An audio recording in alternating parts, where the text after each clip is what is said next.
Hello, my name is Dr. Jonathan Stubblefield, and I'm a PhD student in the Molecular Biosciences program at Arkansas State University. Today, I'd like to talk to you about how we can use a machine learning transfer learning approach to diagnose COVID-19 using chest x-rays. A little bit of background about COVID-19. This coronavirus first emerged in December of 2019 in China. It's very similar to the SARS and MERS viruses, but unlike them, it quickly became a global pandemic and has been responsible for over 2,445,673 deaths across the globe, especially in the population of individuals that are above the age of 80. Now, governments have sought to combat this virus by testing individuals so that they can self-isolate or quarantine. This testing is usually done using a chemical assay with a swab that was taken from the patient. However, we would like to see if we can use chest x-rays to fulfill a similar function.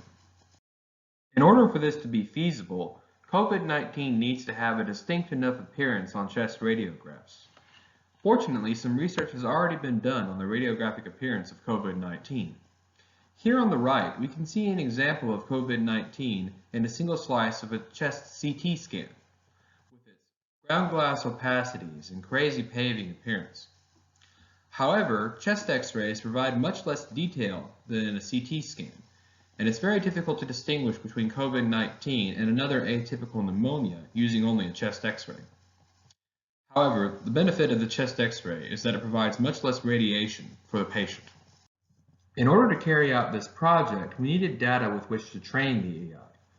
We took negative images from the chest x-ray 14 dataset. This dataset was released in its final form in 2017, so we know that all the images inside have no COVID-19 inside them.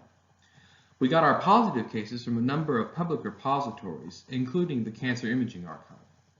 We took these images and divided them into 5 folds so we could later use cross-validation. As I said, we were going to use a transfer learning approach to evaluate these images. So we extracted a list of 1,038 features using a pre-trained CheXNet model. Now, CheXNet is a neural network that analyzes chest x-ray images and labels them with the 14 chest x-ray 14 features that are found in the chest x-ray 14 dataset. In addition to its output layer, we took the final hidden layer before the output layer of length 1024 to build our set of features that downstream machine learning models would be able to learn from.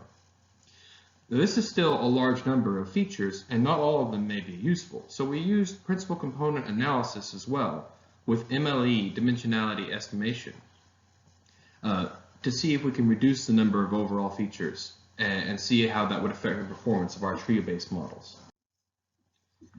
As we still had a relatively small number of positive cases compared to the large number of negative cases, we used an imputation procedure similar to SMOTE to inflate the number of positive cases and do something very similar to upsampling. We used logistic regression as kind of a baseline model for comparison, as well as a pre-trained neural network that has already been developed for diagnosis of COVID-19 as a more positive comparison.